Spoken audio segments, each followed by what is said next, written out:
Good morning, good evening, everybody. I'd like to call the Planning Commission meeting for Tuesday, March 5th, 2024 to session. And first we have the land acknowledgement. We acknowledge that the city of Kenmore is situated upon ancestral lands of the Snohomish, Snoqualmie, Sioux, Seattle, Duwamish, Stillacomish, Tulalip, Suquamish, Muckleshoot, and other tribes who are part of the Coast Salish peoples. We recognize and express our deepest respect for their enduring stewardship and profound relationship with this land, which they have cherished and protected since time immemorial. We honor the First Peoples, acknowledge their vibrant cultures, and commit ourselves to learning from their wisdom in our journey to promote justice, equity, and mutual understanding. We pledge to stand alongside these communities in acknowledging past injustices and working towards a future that respects and celebrates the diverse heritage of this land. And with that, I'd ask everyone to rise and face the flag for the Pledge of Allegiance.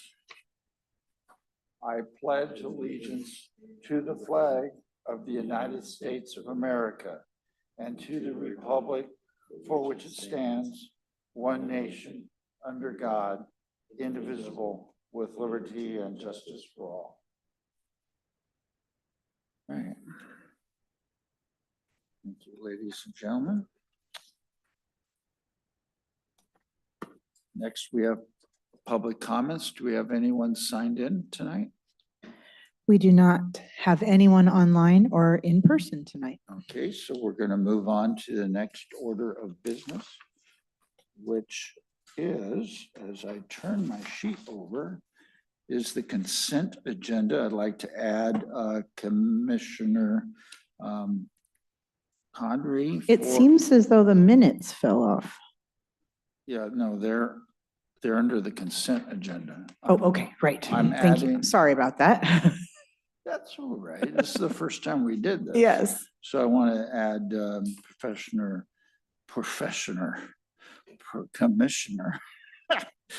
You can tell where my mind's at tonight. Commissioner Condrey is excused for last meeting. Is there anyone else that we had from the meeting before that wasn't here that needs to be excused? Are we good? We're good. Okay, so look for a motion to approve the consent agenda. It's been moved and seconded to approve the consent agenda. Is there any objections? It's approved by unanimous consent.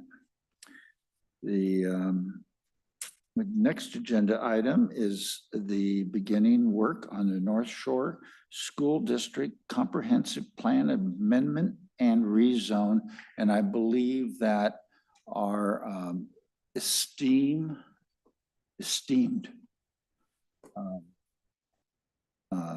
multi-planner is going to have a comment about I'll take esteemed. Yeah. Well, good evening, commissioners. This evening we have before you the comprehensive plan amendment and rezone for a property that was recently purchased by the Northshore School District. And this is in relationship to the future rebuild of Inglemore High School. So I will have a short presentation and I'll go into a little bit of detail just briefly about the project itself, but I want to preface that the review that you're going to be doing tonight for this project is not on the specific Inglemore High School project itself, but the actual amendment of the property for the comprehensive plan map and zoning map. So it's related to the project, but your purview is just specifically on the comprehensive plan amendment and the rezone. So. One moment, please. Yes, I am not 100% sure I don't have a conflict of interest in this case, so I'm going to recuse myself just in abundance of caution until I can confirm that for this evening at least. Okay. On this topic. So Commissioner Olson has been recused. If there's no objections, as long as he doesn't say anything, I have no problems with him sitting at the dais. Okay, so don't look at us sideways, okay? All right, so good. Okay. Please continue. So tonight like I said, we'll have a brief property description, just a light touch on the future high school rebuild, a comprehensive plan amendment and rezone process, and then the amendment decision criteria that is outlined in the Kenmore Municipal Code. And then a little bit about the process that the Planning Commission and City Council, which is going to be similar to what you've been doing for all the other elements of the comprehensive plan, and then next step.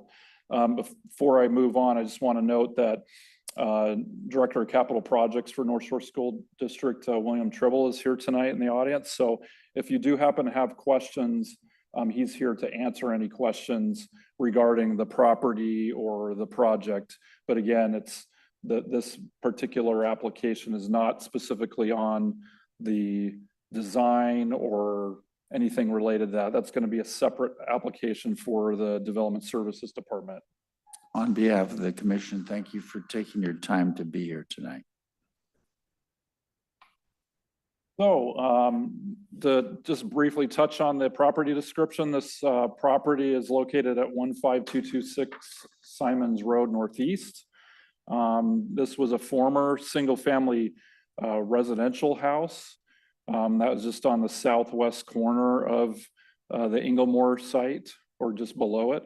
It was purchased by Northshore in 2023, and the purpose for this purchase is to accommodate for the future additional project area for the rebuild project. So this is just slightly expanding the overall footprint of the property by the project area size.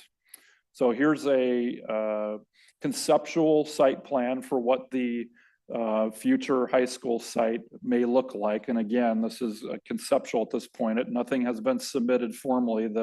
The district has been in conversations with the Development Services Department during pre-application process, but they're expecting to submit that either later this year or early next year. And I'll have Director Tribble mention that if you do so ask.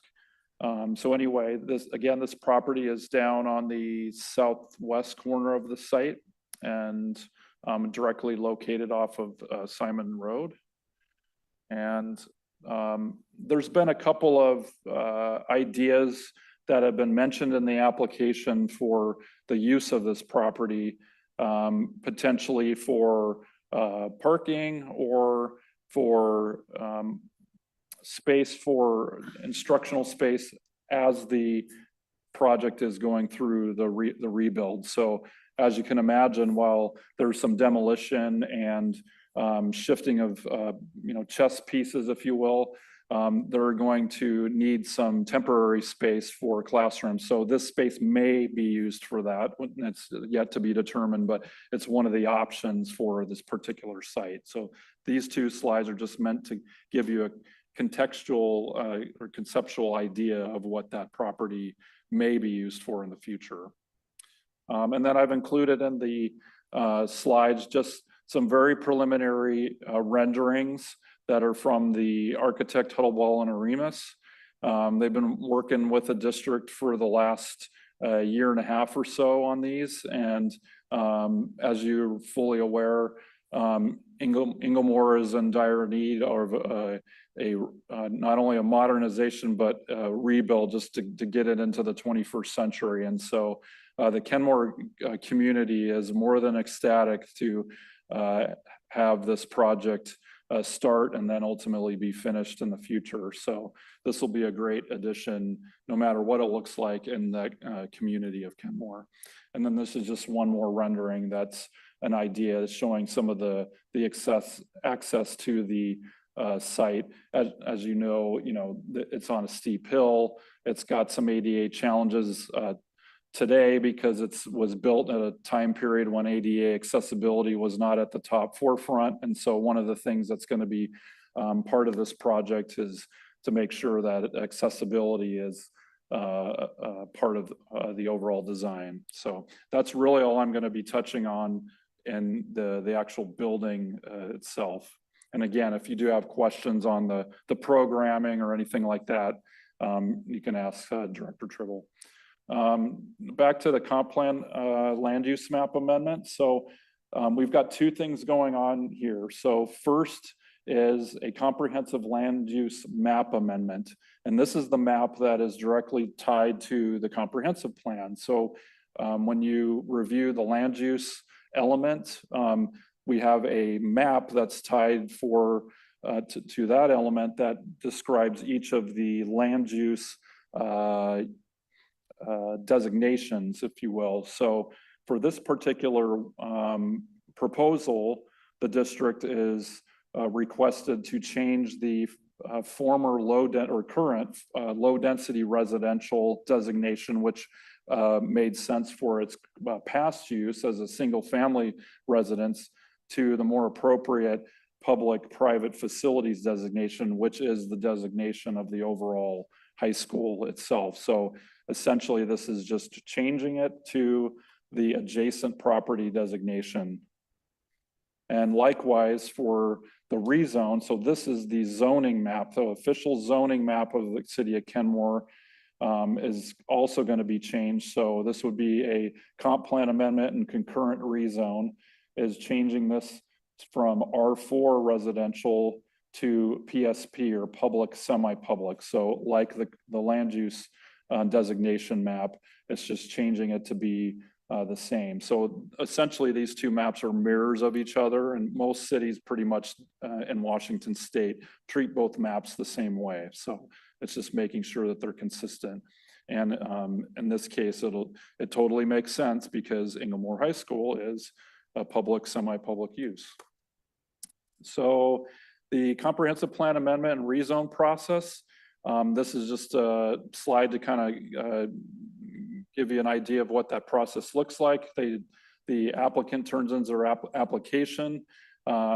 We do a review. It was, to step back, it was placed on the docket of your work plan, which is why we're here today. So when Debbie went to the city council earlier this year, and the council adopted the docket, the planning commission's docket or work plan, this item was included in that.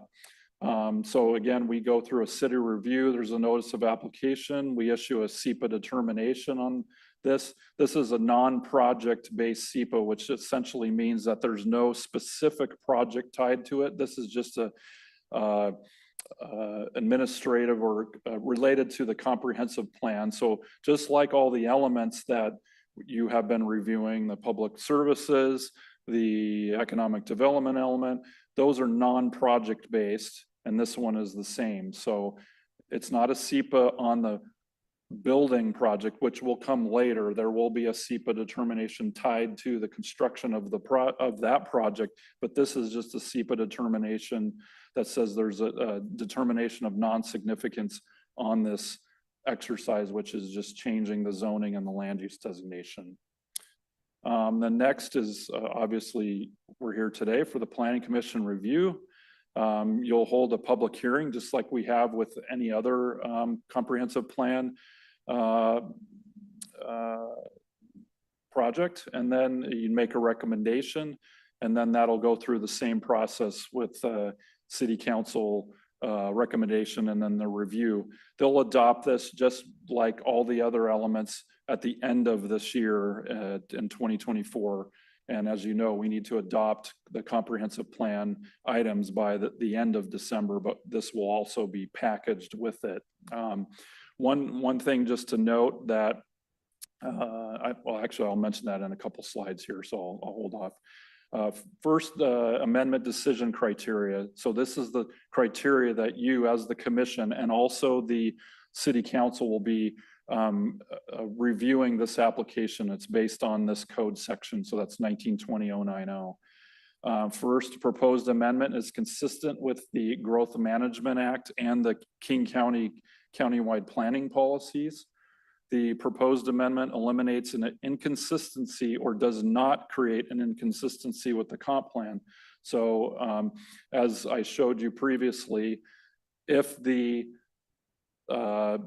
zoning and the comp plan amendment was to remain a single family zone, that would be inconsistent use, because if they were to use that property and it's designated as a single family, that's an inconsistent use. So this action is necessary in order to change that to a public facilities type of designation. The proposed amendment meets at least one of the following criteria.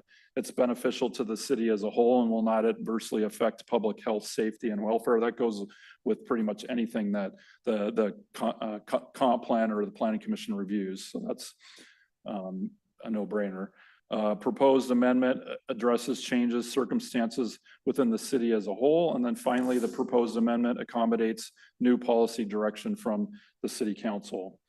And then for additional criteria for site-specific amendments, so that's what this one is. So you have amendments that are not site-specific, which are your comprehensive plan elements. And then this particular one is a site-specific amendment and a rezone at the same time. So there's some additional criteria. And the first one is proposed amendment is consistent with the policies, objectives, and goals of the comp plan, the CPPs, and GMA. The subject property is suitable for development in conformance with the standards under the classification being proposed. In this case, it would be a school. The proposed amendment is compatible with adjacent and nearby existing and permitted land uses.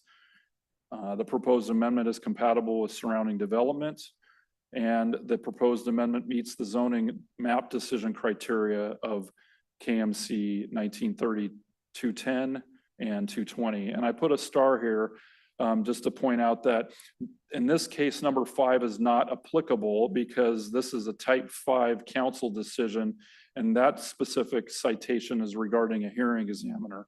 Now, if you were just going, if the district was just going through a rezone and not a comprehensive plan amendment, then it would go directly to a hearing examiner. But in this case, because the two are tied to each other and they're basically like for like, they're going concurrently. And so the review is through the planning commission and the city council. So it's going to be the same process that you've been doing with Debbie and I and all the other elements. So I just wanted to point that out, that we have different types in this chapter, and they dictate on who is the decision maker, this case being the commission and council. So similar to the other ones, the planning commission is going to review, discuss, hold a public hearing, and make a recommendation. And then of course the city council is going to make the recommendation on this proposal. The city council would hold an additional public hearing if it's necessary. And then the ordinance to approve the proposal would be packaged together with all the other items of the docket, and that'll happen in the fall before the end of the year. And then finally, last slide, next steps. The planning commission, we'd like to hold a public hearing before you on April 2nd. And then the commission recommendations would be on April 16th. And then the recommendations from you, the commission, would come in May, June. We'll just plug in a date here when we're able to. And then again, a final decision by the city council will be November and December of 2024. That concludes my presentation.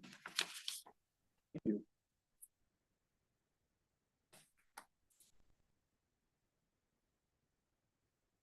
All right, what do you need from us tonight? So tonight we'd like to just offer this as information, And then if you agree to move forward with having a public hearing on the 2nd, that's all that we really need from the commission. There's no action needed. This is just to give an introduction of that. And then I also, of course, invited Northshore School District to answer any general questions that you might have on the proposal. They'll have another opportunity to speak, of course, at the public hearing if they wish. But if you have any preliminary questions tonight, you're more than welcome to.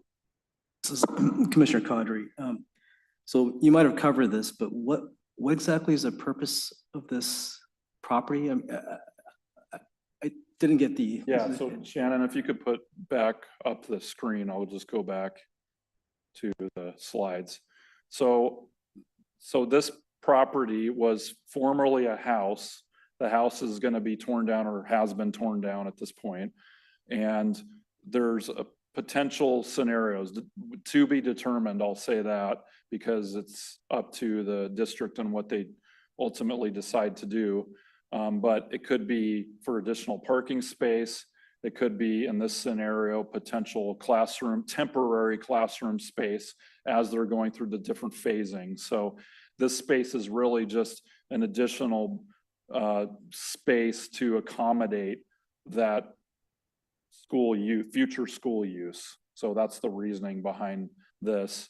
And then in order for this to happen, to go to this map, again, to the consistency part, the proposal is to change the designation from a former residential to a now public facility use.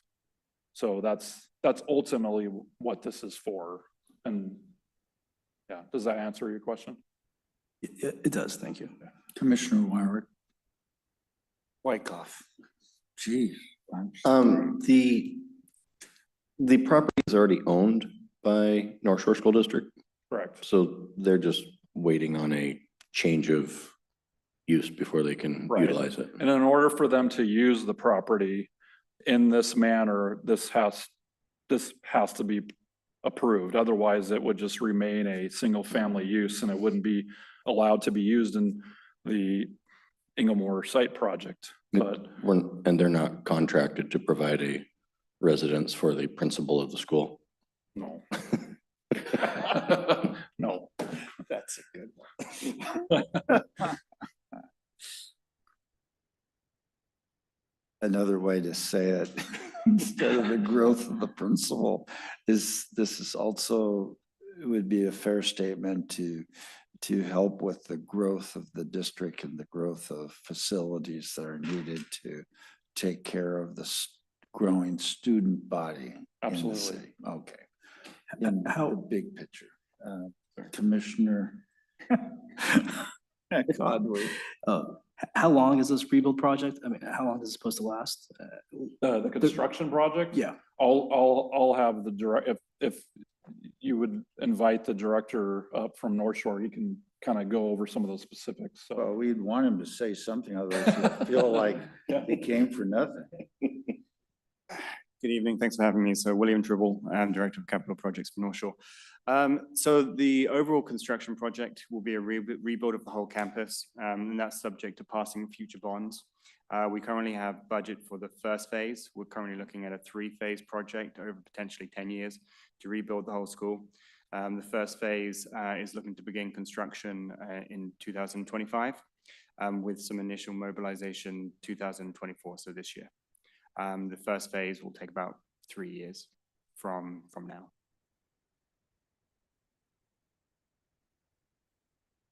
Commissioner Wyckoff. I gotta confess, every day I picked my daughter up from that school, I wondered why that house wasn't already part of the school. Like, the poor folks that had to live there on campus, it just seems crazy. So to me, this is a fix. Commissioner Banczewski. So according to our decision criteria, I can't find any objections to this rezone. But I do have a question just for my own edification. Could you describe kind of the topography of the land on that site, including if there are any critical areas or anything like that? So we haven't found any critical areas on that site. There's a heavily sloping topography on that site. And so you saw the slide where it showed us putting temporary portable buildings on there.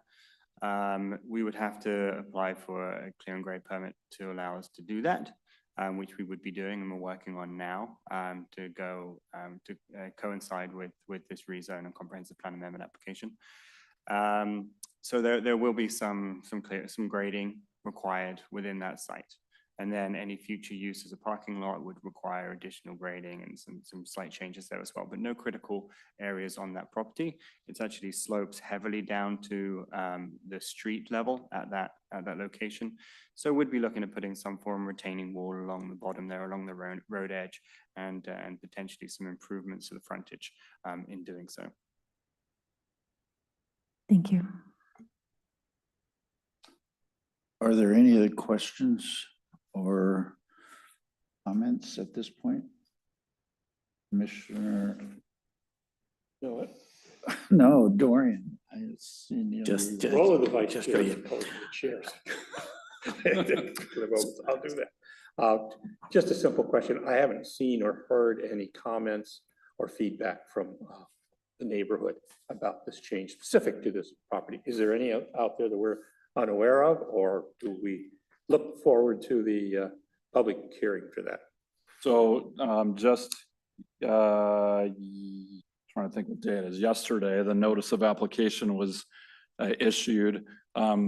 Residents within 1,000 feet are notified, and so that'll run its due course for public comment. So as of now, no, there hasn't been any comments because it just was released. Same thing with the SEPA determination. So those two have just been completed.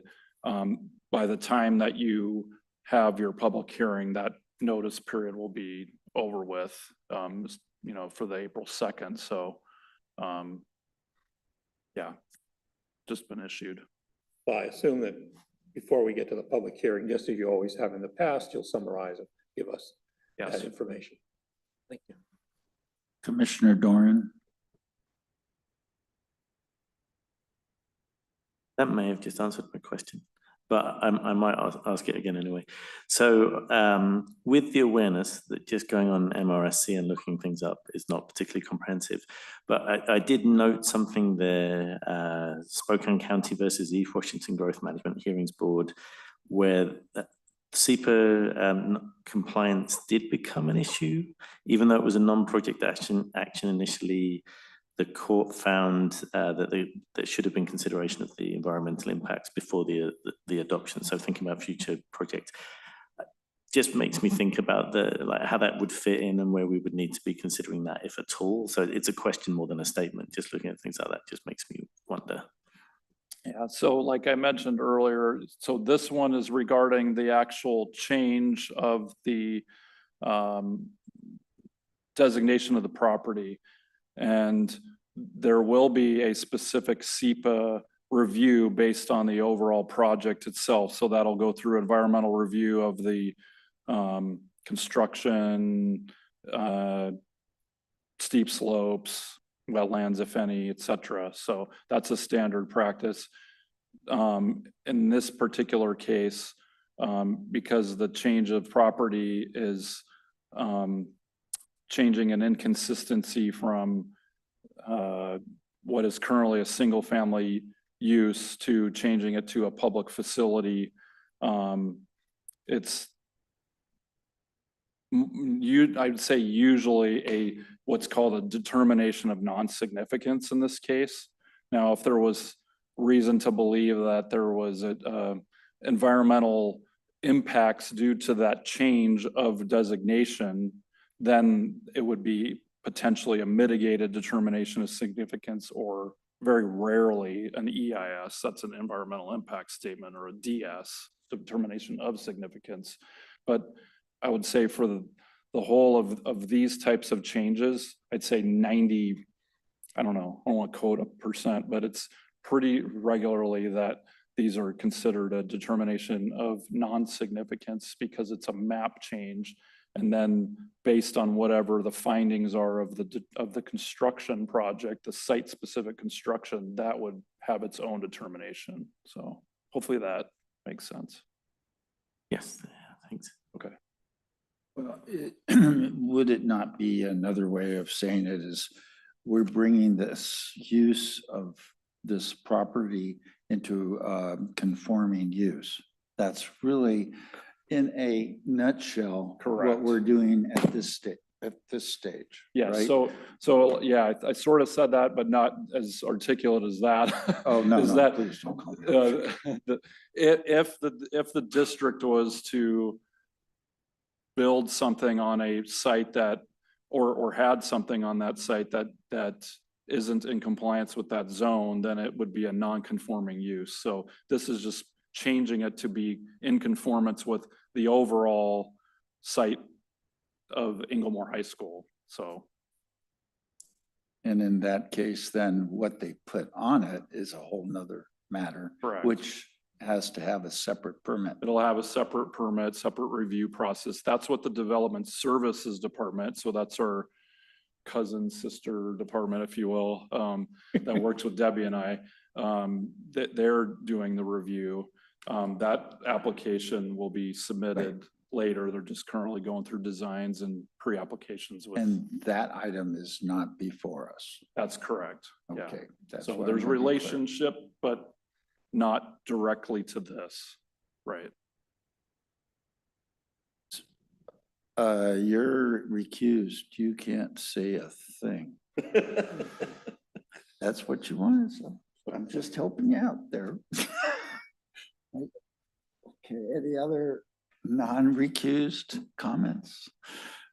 Is there anything else you'd like to? No, and that concludes the remarks from us. It's just really is if the commission Yes. would like staff to come back, April 2nd is our targeted date for a public hearing. And that gives you enough time to close the public comment period. Yes. I will entertain a motion to have this item for public hearing on April 2nd. So moved. It's been moved and second to have a public hearing on April 2nd Second. for, Second that. and then, did you get that, Shannon? Was it Commissioner Wyckoff that Quadri. moved it? Perfect. Commissioner Quadri Yes. jumped in and seconded it before I could move myself along. So we're going to have the public hearing on April 2nd for the proposed comprehensive plan land use amendment that has been discussed. I'm sorry, did you vote? Not yet. Okay, perfect. I'm just restating the motion for the record. And are there any objections or nay votes? Hearing none, the motion is unanimously approved. All right, Thank you. you're very welcome. Thank you. So now we are back onto our, we wanted to review briefly, if as necessary, council presentation for economic development element, and Commissioner Dorian wanted to chat with us. He has provided us a couple page item to look over. Go ahead. Oh, thank moment is yours. Yes, I really just informal, not asking for anything formal from anyone, but as this is the first one that I will be sharing with council, I just want to make sure that the comment is on point for things like length. I would assume it probably runs at about 3 to 5 minutes. The format or style, the accuracy of what I'm stating, just because I wasn't involved in the formation of the elements. So summing it up, I just want to make sure that I am representing the commission in the best possible way. So just any feedback you would have, I'd be happy to take it at any point. We don't have to do that now, just raising that up as an item that I would find useful going in. I'd hate to be, going on for 10 minutes and everybody else is there for one. So as an example, but yeah, that's just the context. Is there any feedback or comments? My own, now you can talk, Commissioner Olson. Yeah, no, I don't think I did have a conflict, but still would have preferred to play that safe, so. No, I'm just giving you a hard time. Yeah, fair enough. And I know I'll confirm before April 2nd, just to be sure. But to Commissioner Dorian's point, I'm wondering if you would be open to perhaps splitting these up, some of these items. I see a few things on here that are related to the item I was going to talk about. And so then we could kind of spread it out. So would you two like to get together off dais and work that out? I'd be open to that, yes. Is there any problem with that? That's good. No Okay. problem with that. Yeah. Now I know you guys, you commissioners are new at this, so I would ask that you keep your comments pretty close to about 3 minutes.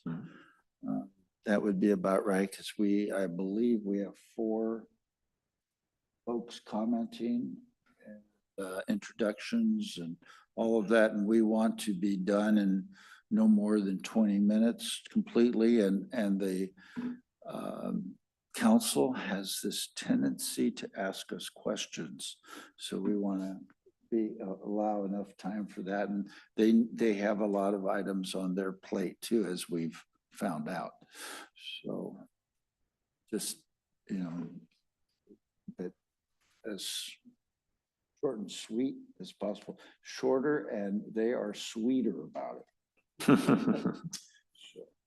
course, I should learn take some of my own medicine on that. I appreciate that.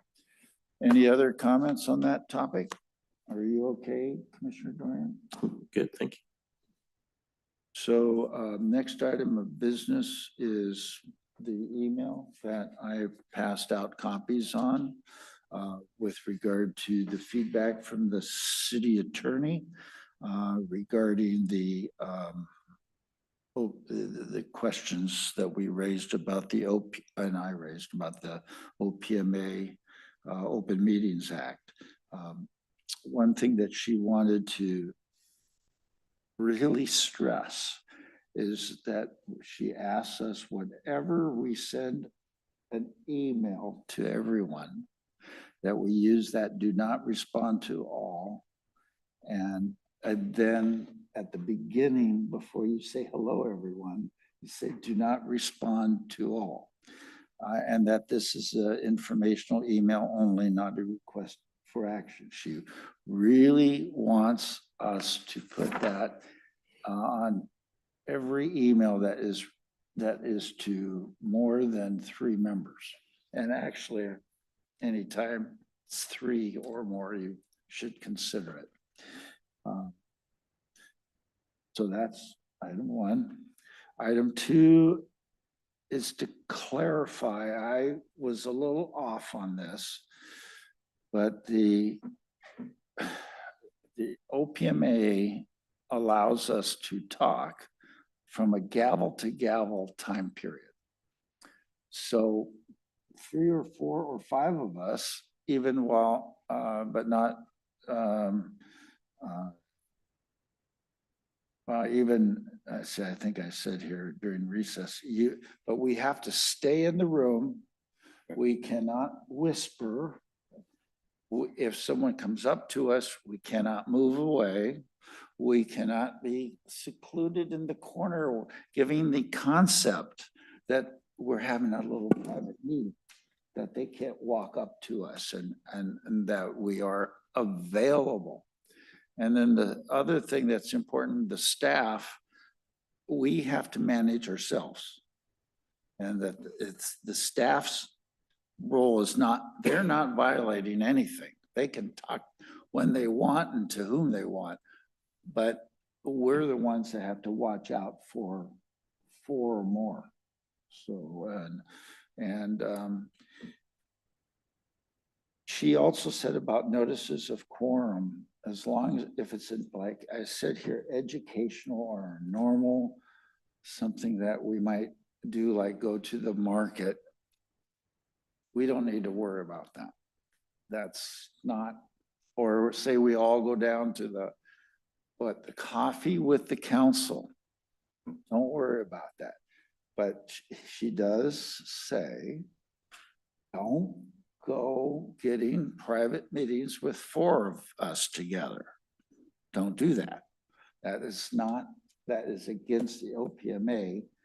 It gives the appearance of doing business when we're not doing things. So any political things, social things, having those kinds of, it's all okay. We don't have to, just don't talk business.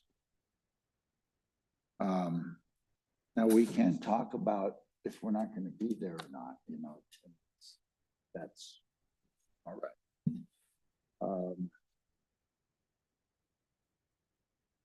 Other than, we should not be using words in groups like the V word. I will vote, I won't vote. Those action word, or like, you know, I've written a op-ed about this. That's not saying you're going to vote. That just says you did something else. So, so you shouldn't really do that, even with constituents, unless you're reporting a fact that you already did. Because sometimes those constituents can walk around and tell Commissioner number 2 and then Commissioner number 3 and do their own vote counting, which you might hear about. Not a good thing.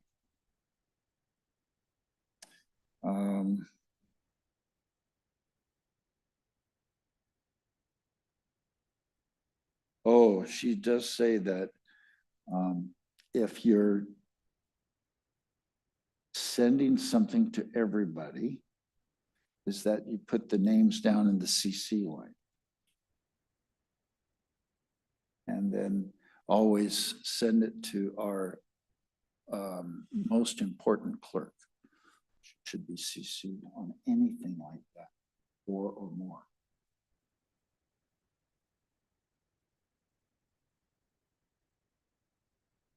Now,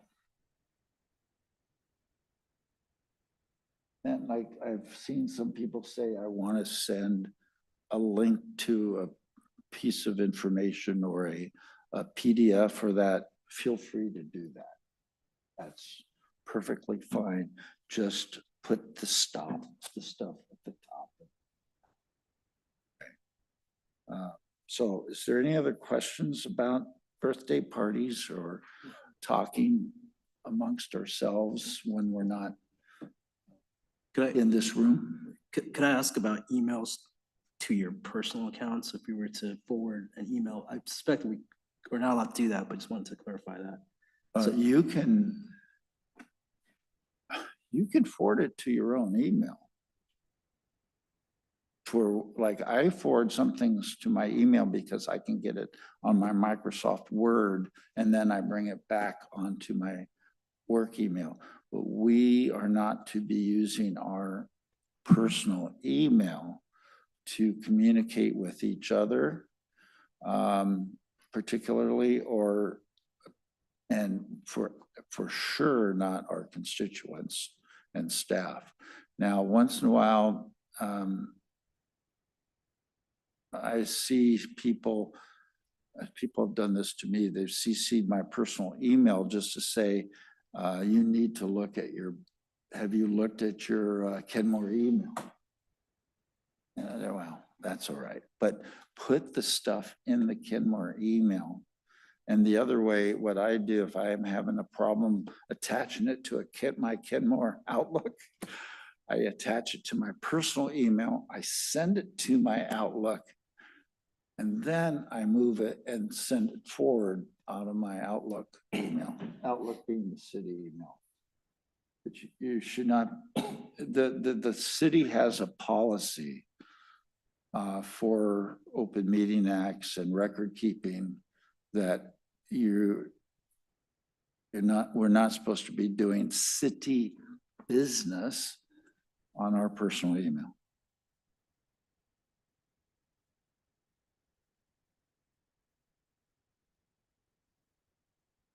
You know. Now, mind you, if I will say, just to make sure I got it straight from some people, if I'm not sure if they're going to be here and I'm not sure if they're reading their email, I'll send an email to someone, are you coming next Wednesday? Then I'll say, take a look at your city email, and then I'll get a response. That's it. That's just like talking, but don't go further than that. Is that what you're, because you've been here forever. Out in other settings, exactly the same, not forever. There was a Kenmore. Very brief. Oh, she's been here forever, right? She has. Okay. She was here when I was. In fact, we still have to have a party for her at the 192. Yeah. Do you have a date for that? No, we don't have a date. I'm gonna call her up. Oh, that Dwight's on the phone. I don't want to take the call. But that's. what Yeah, I you're mean, that's very understanding. consistent with other settings that I've been in where similar, subject to the Public Records Act. Very, very careful about how you have to avoid using your, particularly not avoid, but do not use your personal email. One setting, they wouldn't even let us use, actually Kenmore did it, actually gave us a separate, thou shalt use that.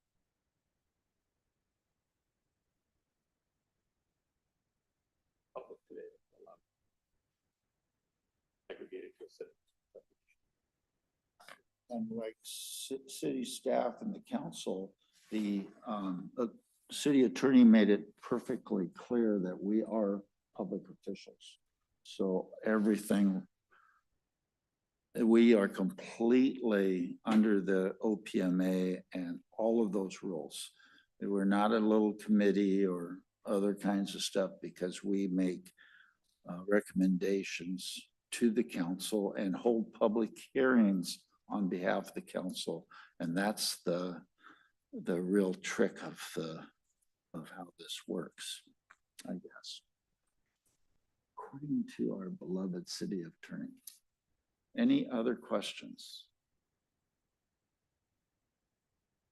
Chair, Yes. our beloved deputy clerk has a few comments that she has made. She's working on the formatting of this document, and she just had a few comments. She's virtual. Would you allow her to give Formatting them? of this thing? Of that, the scope and rules. She just had a couple Oh, okay, go ahead. comments. Go ahead, Michelle. Good evening, Planning Commission. Hopefully you can hear me well. As our clerk has mentioned, I was just doing the formatting for our rules and procedures, and I found a couple of things that just need to be quickly addressed and hopefully can be fixed on the spot here, if you'll allow me. Article 3, Section 4B. This was taken out of the council rules and procedures, and it's discussing the time limit of public comments. As you know, council's public comments are 3 minutes per person, but if more than 20 people sign up, it drops down to 2 minutes. The Planning Commission has opted to not have that constraint as far as the number of people. And there's just a couple components of this section that pertain to that 2 minute limit. And I just want to be able to erase those, as it does not pertain to the Planning Commission, where each person will be given 3 minutes. That is correct. Okay, great. And then in that same Article 3, Section 4, G talks about any documents from speakers to be distributed to the commission shall be provided to the clerk by, and then it does not specify a time. So I'm hoping I can add a time to that. What time would you like? That would be up to the planning commission clerk, Shannon. I personally would like them at least a couple days before. Well, that'd be difficult. How about noon? Noon of the day? Oh, yeah. Well, Uh, for the ones that are going to, just sneak in, or they're just people bringing. I guess that, yeah, I guess noon, that's what the city council does. they do. Is that what you do, Michelle? Noon of the day? We don't have a specified time that's in our council rules and procedures. A general practice is when people provide us in advance emails, we forward it off to council. But if people are providing us documents in real time at council meetings, we let them know that they may discuss about it during the public comments, but council won't receive these documents as a supplement until the next day when we send it to them. We do not allow members of the public or ourselves to go up to the dais and hand out documents in real time. And it's up to the commission, but I'm perfectly fine with what she just said.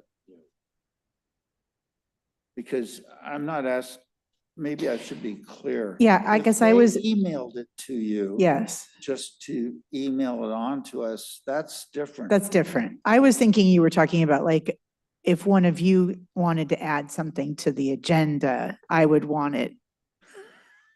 But if it's just a comment from the public, I suppose that it could come anytime. Yeah, the sentence is in the public comments section of the rules and Okay. procedures. So it's specifically about members of the public who are trying to provide documentation or exhibits, attachments to what they plan to speak about at public comment.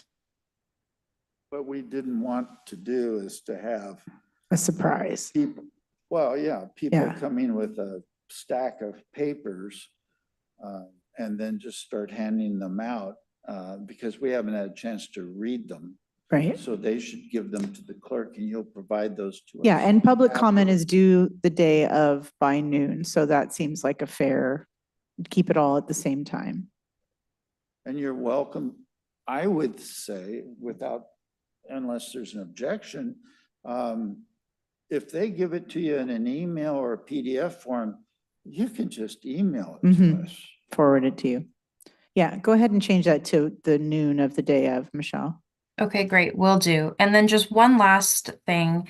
Article 3, Section 5 specifically talks about public hearings, and there is a sentence in here, number 4, that says the chair opens the public hearing period for resident comments.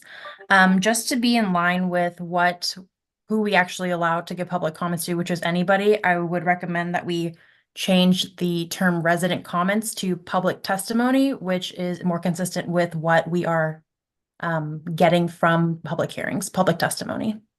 I'm glad you're reading this carefully. What question? She's very thorough. So if I wanted to add something to the agenda, who do I email? I don't want to email the commission as a whole, but You would email it to Dwight and CC me, I would say, or maybe Dwight. No, he should CC her and Yeah. email it to me. Unless it's something to do specifically, like tonight's item with regard to the comprehensive plan amendment, then I would go ahead and email directly to Todd or whoever's in charge, and they might just add it to their part. And if there's a question, then they'll get a hold of me. But if it's something new, like we had a couple, Dave had something and then I had this other thing, I will just add that. And like what our assistant clerk's doing, we just add that on.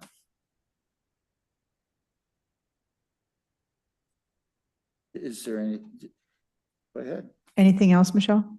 No, I just want to clarify that I can in fact change it to public testimony. I didn't hear anything? Yes, okay, great. I think that is it. Thank you. Okay, so I did have a follow-up question to Commissioner Cadre's question. So if we were to email you and CC the clerk, it sounds like you would like that. Like how early do we need to send that to you for public notice? Is there anything in that regard? Okay, so here's the deal. We're supposed to put an agenda out the week before. So it depends on whether it is substantive to our work, that it would make a problem if we did not give proper public notice, or if it's like this little city attorney thing, which we don't need to worry about that. And so that's the deal. If it's substantive to a matter of business, city business, we've got to get it, we should be close to a week ahead of time. Is that a Yeah, fair I statement, release Shannon? those agendas usually the Tuesday before the meeting. So I would want it before then. And then the And it other would need thing to is, go through Debbie and Todd. right, Yeah. and that's the other thing, I would run it through Deb, because they have to be, if it's substantive, they have to be prepared to be able to address it. Or ideally, as the council does sometimes, they have council comments, and then that's when things are brought up to add to future agendas, which is not a sort of a typical thing. So that's another way to do it, so that the commission can kind of hear it in advance that there's something that you want to add, and decide then if it should be added to a future agenda. That makes it a lot cleaner than trying to do everything by email. So I would recommend that if there's a specific topic that you want added to an agenda, bring it up at the prior commission meeting. I think that's generally what we've been doing. I think that's a great suggestion, Debbie. And what my follow-up would be, do we want to add that as an agenda item? We just, we go through it very quickly, but I think if we ask every time, it's just other commissioners or commissioners get it out then. Right. And then if there's any follow-up, that can happen afterwards. And I reserve the right, if I think that there's an issue with it, then I'm going to hold it to the commission meeting and ask the advice and consent of the rest of the commission. Hopefully, that hasn't happened yet in the last couple of years that I've been chair, but it could be a sensitive thing that has to do with a couple, different issues, so.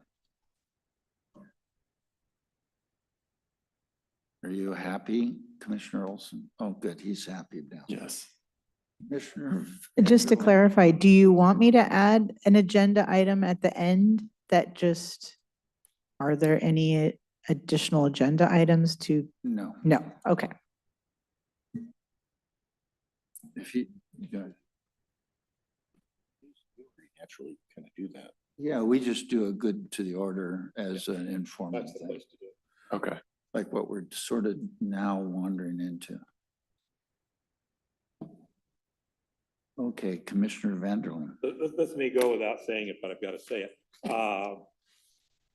I would assume that any proposals for an additional agenda item would have to be, we'd expect it to be relevant to our docket item.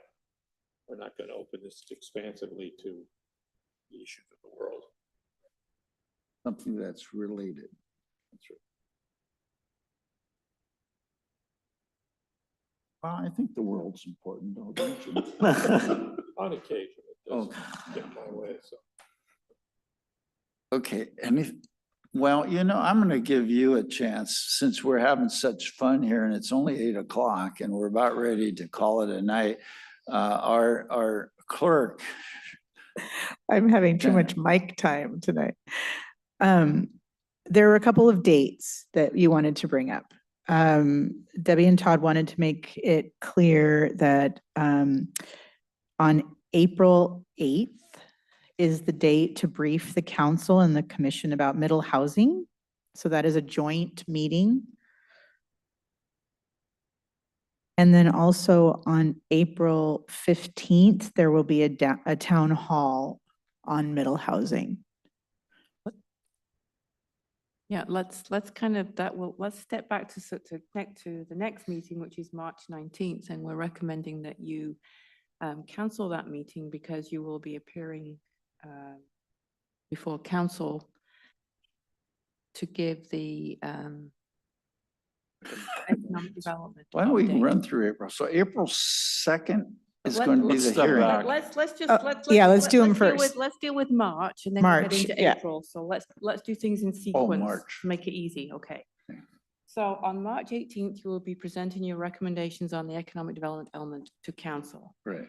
As such, we're not ready to bring anything further forward to you on the 19th. So we would recommend that you cancel March 19th.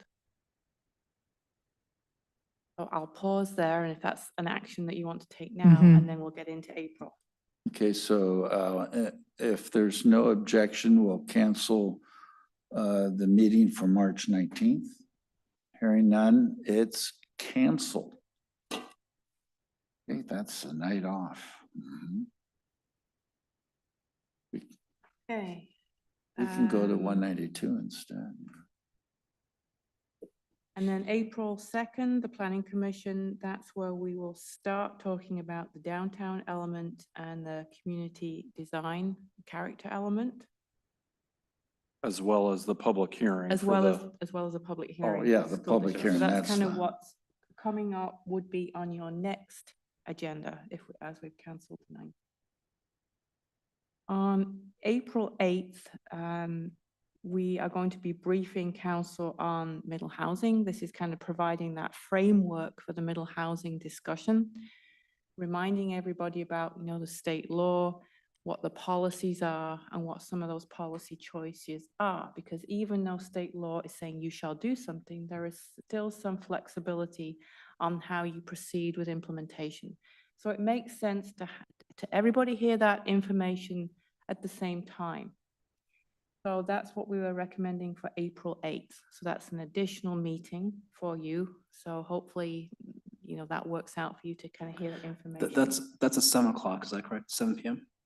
I'm sorry? The Yes, April that 8th is- meeting, it's 7 Yes. p.m. Yes, I don't know where that discussion would occur on the council agenda yet. So if that will be a first topic or later in the meeting, but we can kind of give you more of an insight when agenda's published. But it's not going to be a dinner No, it's time. no, sorry. It's going no to be a dinner, normal no. time. Right, that's it, normal time. Okay, well, then. that's what's Eat fine. in advance. There, So that, I have heard a question or two, so can I bring up on that particular topic? Is that a couple of folks were wondering, how do we know when the likelihood that we're going to go over the 25,000? your crystal ball is as good as mine. Soon, we're pretty close to that 25,000. So I think as we can only amend the comprehensive plan once a year, I would say it's either going to be this year, definitely would be next year. So to me, it makes sense that we assume that we'll hit that 25,000 mark and put those regs into place right now, because it's going to be within 2 years. Well, I guess what I'm saying is I do not doubt you, Debbie, at all. But some of us have been getting questions from constituents, and we were just like a kind of a technical paragraph of saying where the city gets the information to predict the 25. That's all I'm Okay. asking. So the official population is given out by the Office of Financial Management, and that comes out in April. So the 2024 number, we will know in April. And then we won't know till next year what the official population is, but that number is getting closer. So that's how we know what the population is. And we get that information every year. And we've been growing every year. There has been growth every year, yes. So you could probably go back and do some maths to predict that, to say, over the last 5 years, we've seen X percentage growth. We can do that, yeah. That's, thank you. We've gotten a couple questions, because some people say, well, you don't have to do it now. I'm serious. That's what we hear that. And so I personally completely agree with you, but it's nice to have a little definite place that I send them to look. Yeah, Thank you. the challenge with that, and I think I might have briefly explained this during the economic development element, but the challenge with, or no, not during that part, but just in the introduction of the middle housing, when I did that presentation, is if we decide to do the lower tier and then we get the population and then we're just gonna have to go right back and fix it. So we know we're gonna grow over 25,000. So the recommendation is to plan for that moving forward. Agreed. Yeah. I don't think we have anyone that disagrees. Oh, I think the logical system to use for prediction is go back a couple of years, draw a dot on the trajectory, and then draw your wall and your T at 25,000. And you should be able to fairly well calculate where we're currently on track for, if that still works. Well, Commissioner Dorian, you may go ahead. That was a very good point. The other thing that I was going to suggest on this topic, it would be good, I think, for the community to have that quantified, like what us having to go back again and fix it means in terms of kind of staff hours, consultancy hours, like what the impact to the city budgetary wise that would be. That's a good point. Yep. So That's all I wanted to bring. Yep, that's the intent of the 8th. So we're not getting into the discussion of middle housing. I'm just saying that meeting, and you've heard that introductory presentation by Todd, so a lot of that will be covered. We also have a consultant on board to help with that. So the consultant will also be at that meeting as well. The following meeting, this is on April 15th, and this is just for informational purposes. There is a town hall meeting, and the last town hall, if any of you went to that, there was round tables and there was tables by topic. So we're hoping then that on the 15th that there would be a housing table for middle housing, and Todd and I will be there, and this is a council event, so the council would be there to kind of at each table, which is how the last town hall was kind of formatted. So again, just for informational purposes to say that there's a town hall coming, and this is then like one of the first opportunities then for any public who may have questions to kind of get those, give me some information, tell me what's going on, what's the timeline for this, things like that. And we'll have some, FAQs as well available for this as well. And we'll put information on the website. So the date for that again is? That was April 15th. And this is not to say that you have to be there or do anything. This is just kind of for information to let you know that this is an opportunity where the public can come and get information about middle housing. So if any of your constituents ask you, you can say, why don't you go to the council meeting on the 15th? There'll be information available. So if the council is going to be there to listen to people at different tables? Yes. So since it's going to us first, wouldn't we also want to be there? It's a town hall, so it's like open discussion on any topic. It's not giving any kind of direction or anything like that. It's basically for information. Thank you. Go ahead, Commissioner Van. Thank you for running us all through this, and I notice everybody is scratching these dates on a piece of paper.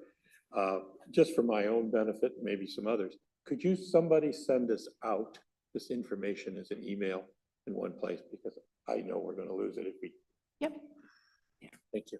That's easy. So that gets us then to April 16th, and that's when the topic will be discussion of the recommendations on the rezone and comp plan for the school district. So that's kind of the proposed schedule between now and April 16th.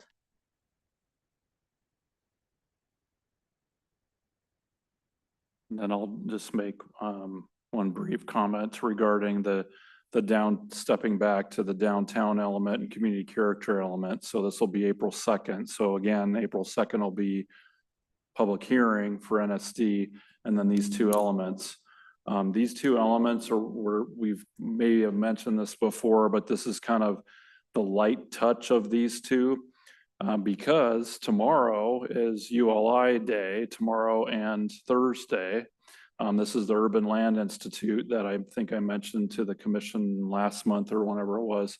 And these are expert panelists that are going to come to hear from Debbie, Rob, and myself about what's happened in the downtown plan, what we've implemented to date, give them a brief tour. We've got several stakeholders that are part of the community. The panelists are interview, and over this 2-day period, they'll come up with their recommendations for, what we can potentially do for the next phase of the downtown planning. So back to the downtown element and the community character element, we're treating this as kind of a light touch because we don't want to get too much into the weeds with it now. These aren't required elements. However, we do still want to hear from the commission if there's some outdated items or things that could be slightly adjusted. But knowing that we're going to be doing the next phase of the downtown plan in the next couple of years, we probably don't want to get too overzealous with making a major changes to these elements. So yes, they're outdated, but we'll do what we need to do to kind of just adjust it. So when we present them to you, just know that that's kind of the condition that they'll be in. And if we need to have another meeting to go over these before we hold a public hearing, we can certainly do that. It's just that these two elements will probably be your least in-depth ones comparative to the middle housing, land use housing. And then, of course, we've got Richard Sawyer from Environmental Services going to come and talk about the surface water element and all those. So these will be your kind of lighter touch ones. But ULI will hopefully, cross our fingers, give us some really great feedback that can then inform us about that. And we'll come back to Planning Commission to give a briefing about everything that they've provided to us as well as City Council. So just wanted to let you know about that. So where does Lake Point fit in all this? It doesn't fit in on the ULI process. The ULI process is basically focused on building on what's already happened in the downtown in this northwest quadrant. So all the new stuff, which is just across the street, then it's like, what else? What should be the next phase? How do we kind of continue that local downtown identification? But that's not Lake Point. Lake Point is currently for the Love Where You Live. I don't know, you've probably, I know Tracy has been to one of those events where it's asking the community what you would like to see in the next phase of downtown and on Lake Point. And if you're able to go to one of those events, I'd recommend it. It's called Design, Play, Build. So there are blank maps on the tables and there are objects where you can go to town and kind of build your own version of Lake Point and down. I think, David, you were there too. So you can do that. And all these ideas then are kind of going to be gathered together as kind of what the community would like to see, whether in terms of Lake Point or downtown. So that's kind of where Lake Point is. The city did apply for a grant as a placeholder for restoration of the shoreline area on Lake Point, on Lake Washington and the Sammamish River. And the question is, well, why would the city do that? Oh. Well, it's sort of an opportunity. The grant application is here, you apply. It doesn't commit the city to do anything at this point, but it's an opportunity that if there is direction for the city to purchase property, that we already kind of in line with the grant. So that's an update on Lake Point. That makes a lot of sense, so that's good.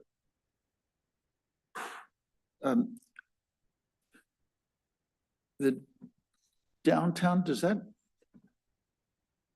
do on 522 down to 61st? Is that part of the downtown zone or what is the, on 522?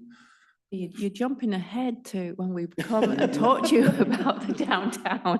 What, No, the downtown doesn't go all the way down to 61st. That's more kind of where the high density, the TOD area is. oh, So that the- is the So TOD. the okay. downtown is basically around the intersection of 68th and 522, those four key kind of quadrants. So it's kind of like 181st that goes to 73rd and Right. I can't remember the street, 60s.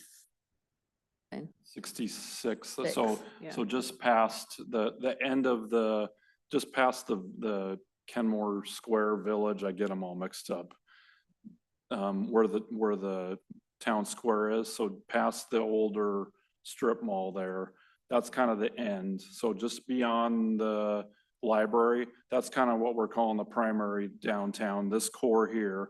Then basically from City Hall eastward, getting my directions right, to 73rd, that's or actually further beyond that, down towards the bowling alley, that's our kind of extended downtown area. And then we have this Brew Road district, which is kind of where Commissioner Wyckoff's business is, and that strip along 175th. So we've got these three key areas that we're having ULI kind of focus on, not Lake Point, even though that's on the periphery and it's important, but the focus is just that general area, this strip here.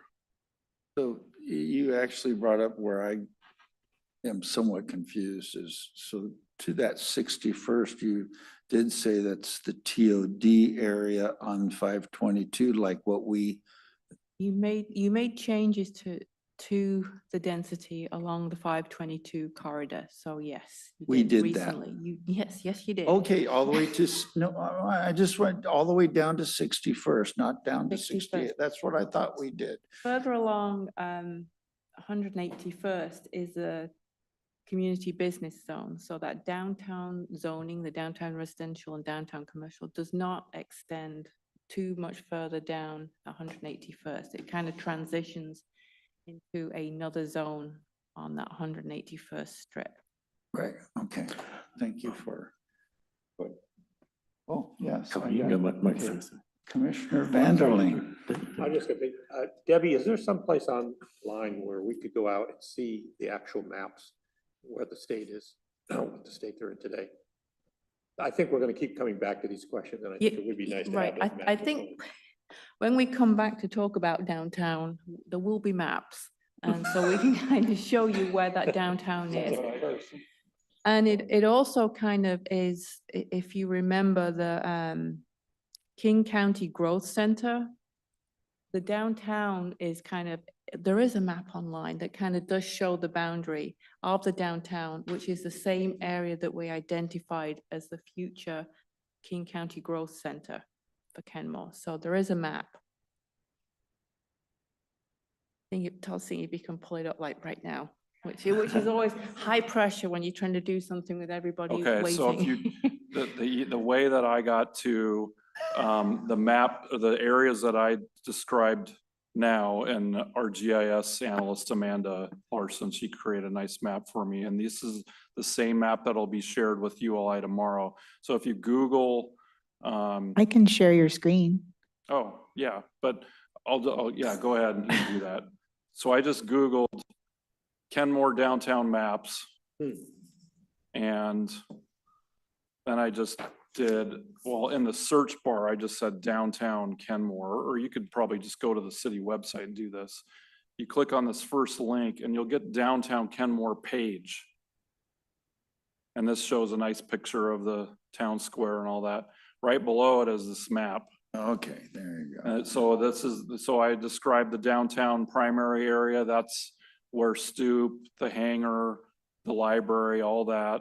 And then you've got this expanded area. So City Hall is right here and the further east, and then to 73rd for this part, and then all the way down to the kind of eastern edge of the city limits. I know the city limits goes a tad bit further, but to basically, what is that, 80th?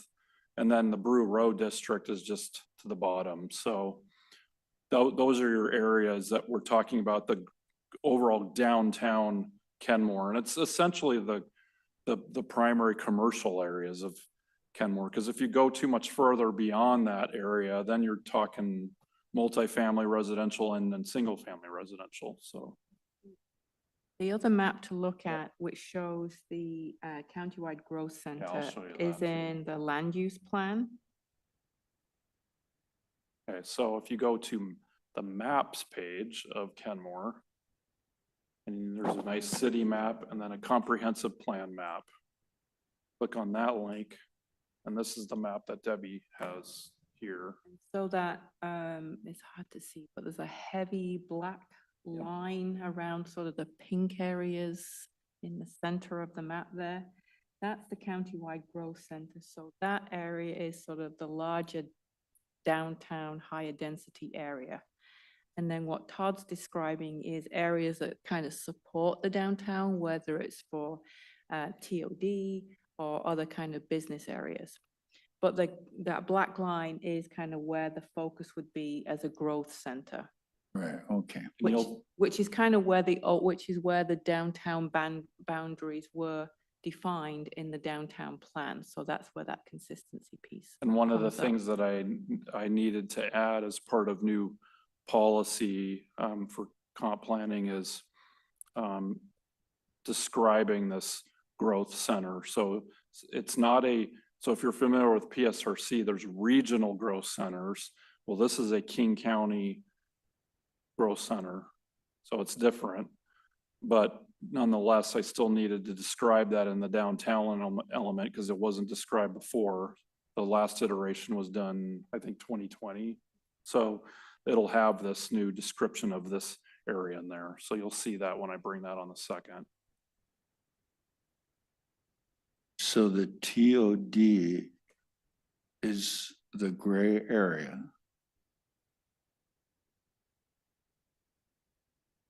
The TOD is there is also a map of the TOD area as well, but that higher density is basically along the 522 there we go. corridor.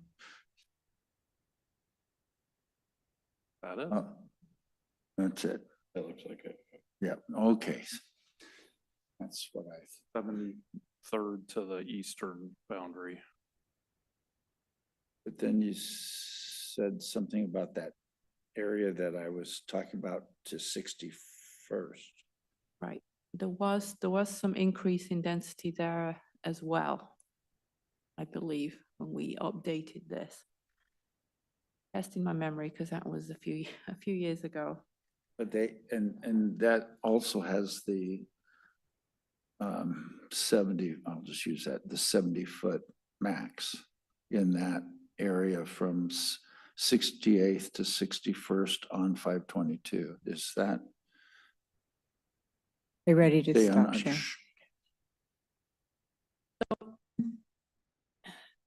What we can do, which is, I guess, again, more for informational purposes. So the focus is going to be on more that central downtown area. But what we can do for context is basically sort of say, and these areas along 522 allow X amount of density so that you can kind of put that in context. Okay.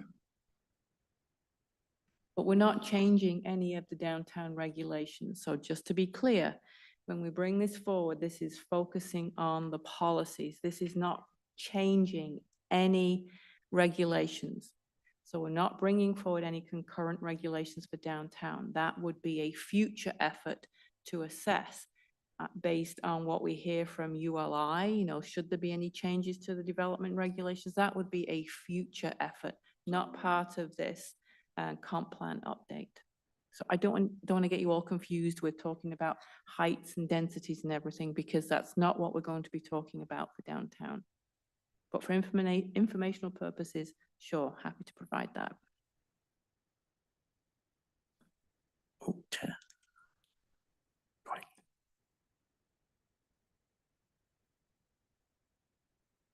Oh, I was just to say, while we're on the subject of maps, there are some great maps at the Love Where You Live event. So Todd has these great maps, which has got overlay of some of these things on it, which I found very helpful because they're more satellite imagery, so you can actually see the buildings and recognize things from the sky, and then there's zones around it as well. So yeah, maybe we should bring them and just keep them for planning commission after, but they're very good.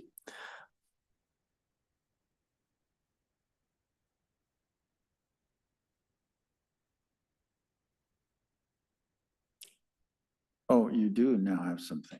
Yes, I just want to Commissioner say, Olson. thank you.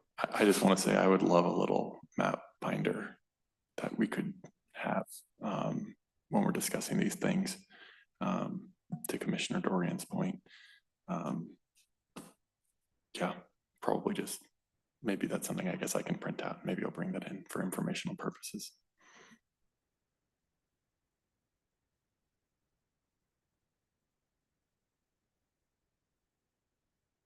I believe we're done. It's, oh, Commissioner Banazinski. Just for the good of the order, I'd like to say thank you, Michelle. And we appreciate you. Okay. All right, so it is 8:26 and the Planning Commission meeting for tonight is adjourned.